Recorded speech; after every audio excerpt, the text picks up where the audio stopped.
Most people's kids bring home stray kittens and puppies. Not my two youngest. They brought home abandoned kids. 2004, I went through a separation. I ended up with what has to be the neatest apartment on the East Coast. I lived 15 feet under a shopping mall. It was like going into the Batcave. You came down this long, dark ramp, and it opened up into a courtroom. It had been the old magistrate's office in Hanover, Pennsylvania. It had the judge's stand, the witness stands, holding cells with handcuffs and chains still in the walls, an office space that's bigger than this room. It was 6,000 square feet underground. I turned the judge's chambers into my bedroom. At that time, I had two young kids. Jake was 12 and Josh was 14, and Josh ended up coming to live with me. I'm a writer, I work at home, so being a single dad wasn't all that much of a problem. And then one Saturday morning, I'm at my desk writing, and this little black kid comes walking through my living room pushing a bicycle. He says, "Hi, Pops, thanks for letting me stay. I've got to go to work right now, but I'll be back later." So I go over and I knock on my son's bedroom door and say, "Josh, we have to talk." I said, "Who was that?" He said, "Well, that's just Shorty, and Shorty's got a problem." I said, "We all got problems, Josh. What's Shorty's?" He said, "Well, Shorty's dad died 2 months ago." I said, "Well, that's a problem." He said, "Yeah." He said, "But Shorty came home from school. But Shorty came to school Thursday, came home from school Thursday night, and his mother was gone. She had met a man online from North Carolina. Now, the man had said that he would take her two little sisters, but he would not deal with a teenage boy. So she left Shorty with his bed, dinner, a TV, and a couple of chairs, and just took off with the two little girls to North Carolina. He was walking around school crying yesterday, so I told him to come home with me, you take care of him." That was the beginning of a 3.5 to 4 year period in which I ended up with between 5 and 18 teenage boys living under my roof. Shorty was just the first. My kids managed to find kids from everywhere. There was RJ, who had finished school by that time, couldn't get along with his parents and couldn't find a job. And there was Javi, whose Mexican migrant parents somehow left him behind when they left the area. And there was Luis, who came to me when Josh found him on the street. And Luis was so desperate for a family situation that he insisted that every Saturday we all go to the same all-you-can-eat buffet restaurant as a, quote, family tradition. He started calling me Dad right away. He said, "You're more of a father than I ever had. All I remember is some short, fat guy used to kick the shit out of me all the time." There was Richard, who came one night, pounding on my door at 2 a.m. He knew he could find shelter in my rather large apartment.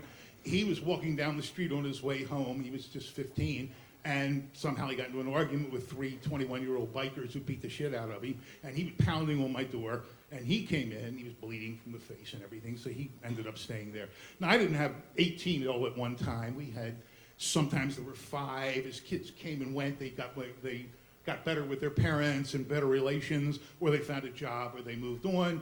And in the winter, I would get a lot more than in the summer, but it varied between 5 and 18. And to keep them out of trouble, I figured if they're in my courtroom, they're not in somebody else's, and that's a good thing. I put an Xbox in the back, and they had a PlayStation, and we put a PC in, and these kids were so creative. They started mixing rap music on the PC. So we bought them the apps and the programs, and they were so good they had a website up, and they had other kids downloading their music. And nobody from the IRS here, right?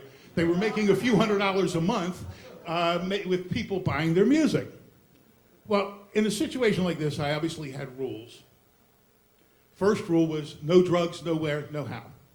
Second rule was no hanging around the mall. I didn't want my landlord to come in and chase me for having all these kids. They couldn't smoke in the mall, and no smoking or hanging out within 50 feet. I didn't need that problem. And they were pretty good with these rules. Somebody once asked me how they all got along, and I said, these kids had such pain in their lives. They'd just been dumped by their parents. That they were so happy to have a family that they worked it out. There was never, in 3.5, 4 years, I cannot remember one serious argument. They would much rather work together than argue over silly things that most people do argue over. And there was another rule, which was no beer unless you share it with Mr. Joe. And the fourth rule was no girls after 8:30 at night. So one morning, I wake up in the middle of a hurricane, and I know something's wrong. I've got 16 teenage boys in my courtroom, and they're quiet as a church before service. So I walk in the back, and up in the middle of the mattresses that I piled up back there, the good thing about teenage boys is that they don't care too much about hygiene, personal hygiene. One kid comes in, you throw another mattress in the back, and we ate a lot of pasta and cheap Chinese. So this little blonde head pops up. This is Savannah. Savannah is 5'2", with blonde hair, blue eyes, and a shape to drive any teenage boy mad. My son Jake, the youngest, had gone out the night before, and just before the storm hit it, found her standing on the sidewalk crying. And I'm panicking. I've got a 16-year-old girl with all these boys. What am I going to do? I can see the police out looking for her. They're going to ask me, what kind of house are you running here? I mean, I can see myself in serious trouble over this. And so I said to Savannah, you can't stay here. I can't, these are all boys. I can't have you here. And she's like, I got no place else to go. My mother came up from Texas. She met a man here in Hanover online. I can't get along with him. Last night we had an argument. She threw me out. I can't go home. So I'm smart. I figure I can figure this out. No mother in her right mind is going to let a 16-year-old girl stay in this house. So I said, Savannah, if your mother will come back here and tell me that you can stay here, then you can stay. Other than that, no way. So when the rain stopped, off Savannah goes, and I got rid of that real easy. Half hour later, boom, boom, boom. My door is shaking. Go up to the door. There's a woman standing back that high. She looks up at me and says, take her. I can't do anything with her. Turns around and walks away. So now I've got a teenage girl. I walked over to my son, Josh. I said, Josh, you just lost your room because Savannah cannot stay in the back. Well, everything in the end sort of works out.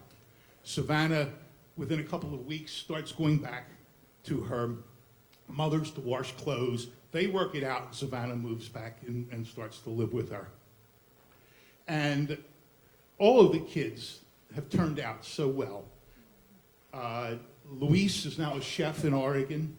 RJ is the manager of a food grocery store, produce manager. He's married, has his own little kid, and still is mixing music and selling it on the web. Richard, who came to me beaten up, was just honored in York County, Pennsylvania last month in the Heroes Night.